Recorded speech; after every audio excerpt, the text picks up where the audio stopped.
जाहीरनामा आहे तसा बिलकुल नाहीये हे तुम्हाला दिसतंय। ह्याच्यात सर्व सामान्यांचे विषय जे आहेत ते तुम्हाला दिसून येत आहेत। भाजपचा जाहीरनामा बघितल्यावर आम्हाला त्यांच्यामध्ये आणि जे जनाचे प्रॉब्लेम्स आहेत, सामान्य लोकांचे जे अडचणी आहेत त्याच्यामध्ये खूप मोठा डिस्कनेक्ट आम्हाला दिसून आला।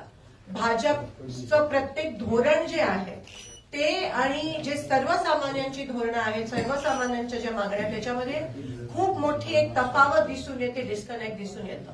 आमचा जो महाविकास आघाडीचा जो जाहीरनामा आहे तो एक कंटिन्युअसली श्वास घेणारा डॉक्युमेंट आहे, कारण का त्याच्यामध्ये कामगार असो, महाविकास आघाडीचा प्रत्येक घटक असो, सोलापूरचा उद्योगपती असो किंवा रिक्षा चालक असो किंवा पत्रकार असो, सगळ्यांचा इनपुट ह्या महाविकास आघाडीच्या जाहीरनाम्यामध्ये तुम्हाला दिसून येतं। आणि तुम्ही बघितलंय जेव्हा महाविकास आघाडीची सत्ता महापालिकेवर होती तेव्हा आम्ही जे काही जाहीरनाम्यामध्ये लिहिलेलं ते सगळं करून दाखवलं। आम्हाला कोणाला सिद्ध करण्याची गरज नाही, आम्ही करून दाखवलं। शोकांतिका ह्या गोष्टीची आहे की मागच्या 10 वर्षात जे काही भारतीय जनता पक्षाने सांगितलं ते एकही गोष्टी अंमलात येताना आपल्याला होताना दिसली नाही। Implementation zero. भारतीय जनता पक्षाचे वरचे सेंट्रल गव्हर्नमेंटचे धोरण असतील, महाराष्ट्राचे धोरण असतील किंवा महापालिकेचे असतील, एकही आपल्याला होताना दिसलं नाही।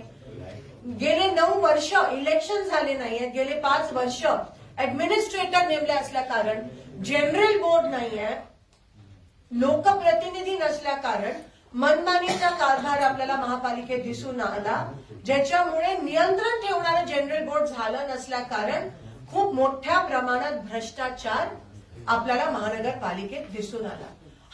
हे मुद्दाम करण्यात आलं कारण का कोणत्याही प्रकारचं दबाव गट त्यांना नाही पाहिजे होता आणि म्हणून त्यांनी मुद्दाम इलेक्शन घेतले नाही। फक्त